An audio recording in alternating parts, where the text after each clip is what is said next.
All right, back on the Pete the Planner Show. Your money questions answered. This question I get a lot in different forms, and it revolves around the idea of what's the one thing you can tell a new college grad to prevent them from ruining their financial life. Now, you would think the answer is to contribute to their 401k immediately, which, by the way, we do want them to do that. But here is the real answer. The biggest issue for new college grads is something we call the grace period. And to help us understand this, let's talk to someone who will be in this situation not too long from now, a summer intern, Aaliyah. Aaliyah, when do you graduate?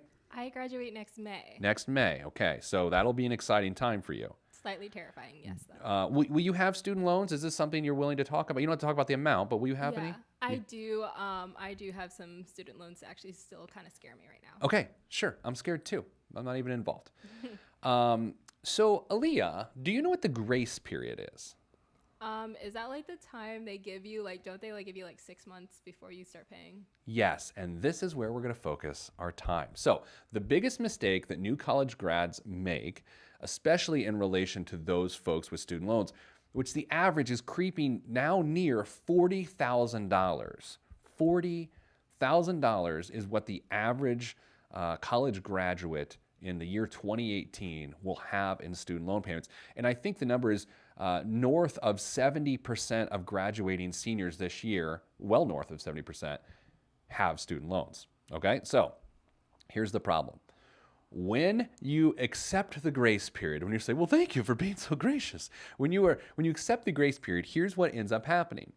You set your lifestyle around your take-home pay that occurs, let's say hypothetically from June, the month after you graduate, for 6 months, and this new lifestyle, which is a series of habits, creates a scenario in which when you then have to come out of the grace period and start making payments, you have to unweave what is woven, and it's nearly impossible for anybody, albeit a person who has 6 months into being an adult, and that I say that in quotes because it's condescending, that becomes the issue. So here, let me give you numbers here.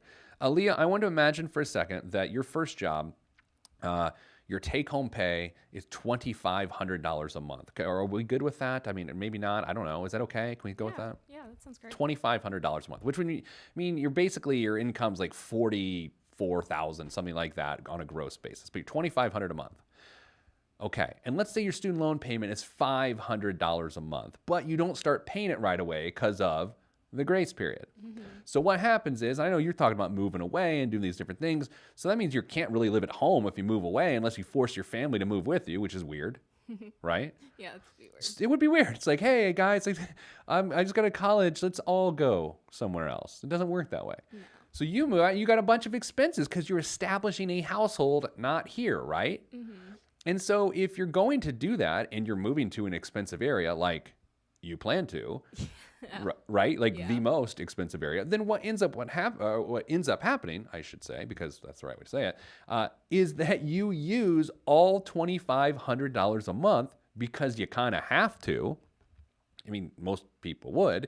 And then 6 months later, when your $500 a month payment comes due for 10 years to come, how in the heck, Aaliyah, are you going to unweave $500,000? Whoa. That's a lot. This just took a wild turn. $500 a month. How can you unweave that from money that's already committed to not only your lifestyle, but your survival? How do you think that is possible? I honestly have no idea. And the answer is no one does. I mean, that is the biggest mistake, is that you set this lifestyle, you create your first adult worker habits. I don't know why I use that voice, but you do that, and then you can't change because it's so hard to do. So better yet, here's the better approach. When you graduate from school and you secure that job, or not, even if you've got some money to do this, start making the payment right away so you can get used to it. So that way, instead of setting your lifestyle on $2,500 a month, you're making your payment, which nets you down to $2,000 a month. And then you make all of your decisions about where you're living, what sort of rent you can afford, how many times a week you can go out to eat, all those other things are based on $2,000 a month.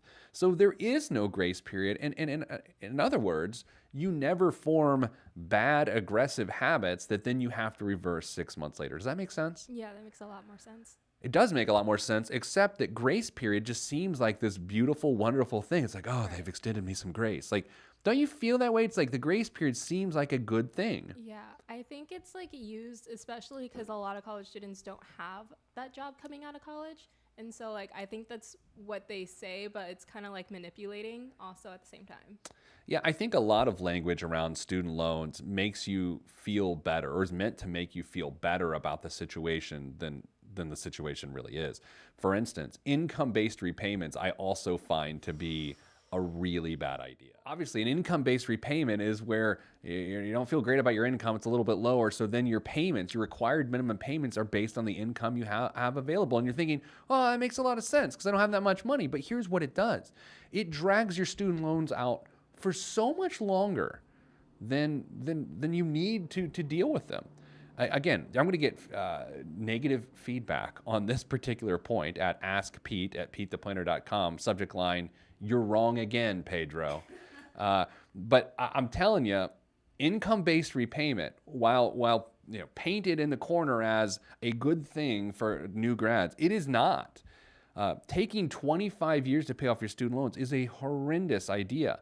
You should try to rip the Band-Aid off by the time you're 30. And the best way to do that is to take the grace period and shove it somewhere. That's aggressive. Put it somewhere else and use that time frame to establish healthy habits. On top of that, the way the most popular federal student loans work, which are called Stafford loans, those loans are subsidized by the federal government, meaning the interest on them, you don't have to deal with it when you are a student, okay? So then what ends up happening is when you graduate during the grace period, there's that 6 months in which, at the end of the 6-month period, all of the interest that had accrued would then what is called capitalize into the loan. So your loan amount grows 6 months after the fact because the interest, which you never had to pay, then becomes part of the loan. So what a great goal for any new grad to do is to pay off the capitalized interest before the grace period ends. And if you do that, if you specifically set out in 6 months, I'm going to pay off whatever this interest is, you will save a tremendous amount of money. So that is how to solve the biggest problem that comes with being a new grad.